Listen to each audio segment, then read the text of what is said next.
Hi everyone, my name is Frank and I teach English as a second language. Many of our students have written in over the years asking if we could prepare lessons that would help get them ready to do their US citizenship test.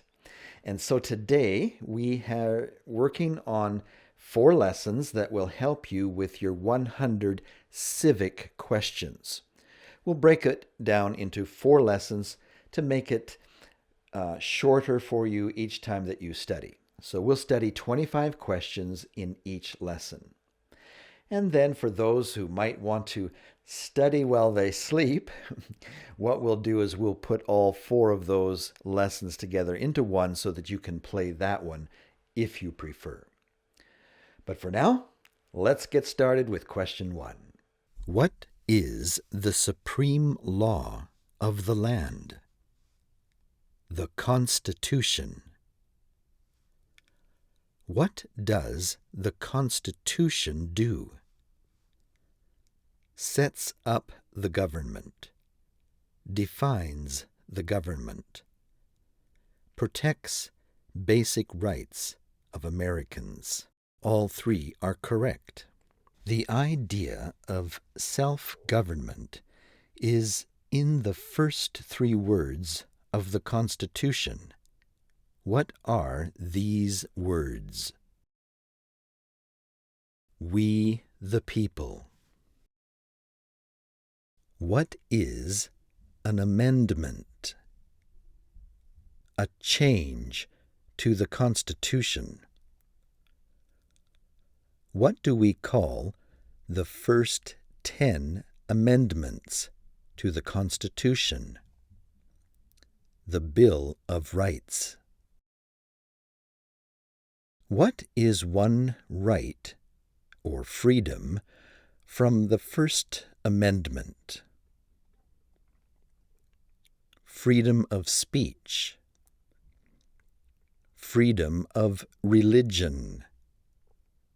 Freedom of press. All 3 are correct. How many amendments does the Constitution have? 27. What did the Declaration of Independence do? Declared our independence from Great Britain. What are 2 rights in the Declaration of Independence? Life and liberty. What is freedom of religion?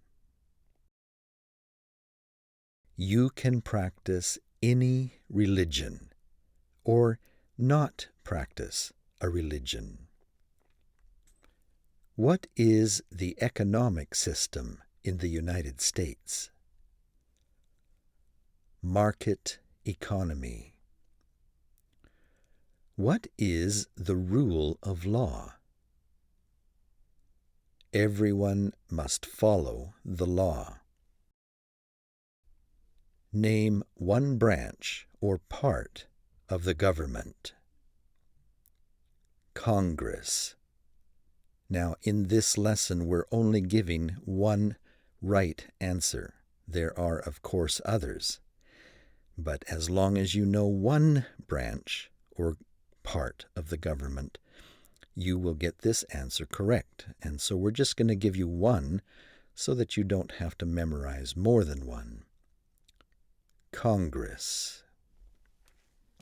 What stops one branch of the government from becoming too powerful? Checks and balances. Who is in charge of the executive branch? The President. Who makes federal laws? Congress. What are the 2 parts of the US Congress? The Senate and the House of Representatives. How many senators are there? 100. We elect a US Senator for how many years? 6 years. Who is one of your state's US Senators now? Now, to answer this question and others coming up, you will need to Google the question if you don't already know it. If you don't know one of the senators in your state, then go to Google and do a search. You can type in, "Who is the senator of," and then insert the name of your state. And Google will let you know who one of the senators is that is representing your state. And just write that down and be sure that you know that before you take the test. The House of Representatives has how many voting members? 435. We elect U.S. representatives for how many years? 2 years. Name your U.S. representative. Now, this one's a little different. You have to supply more information than just your state when you do your Google search. So, unless you already know who your representative is, here's what you need to do.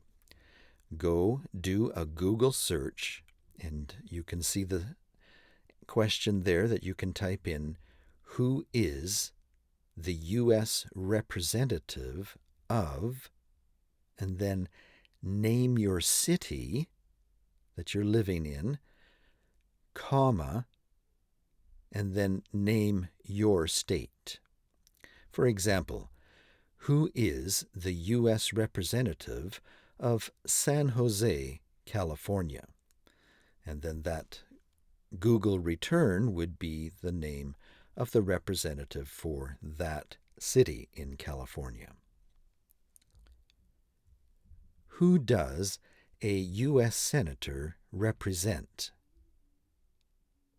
All the people of the state that he is a senator of. Why do some states have more representatives than other states? Because they have a higher population. Well, there's 25 questions for you to learn today. You might want to listen to them several times to make sure that you know all of the questions very well, and then go on to the next 25.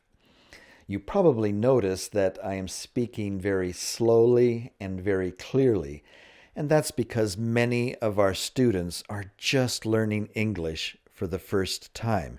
And I find that if I speak a little slower and clearer, it helps people understand what I am saying.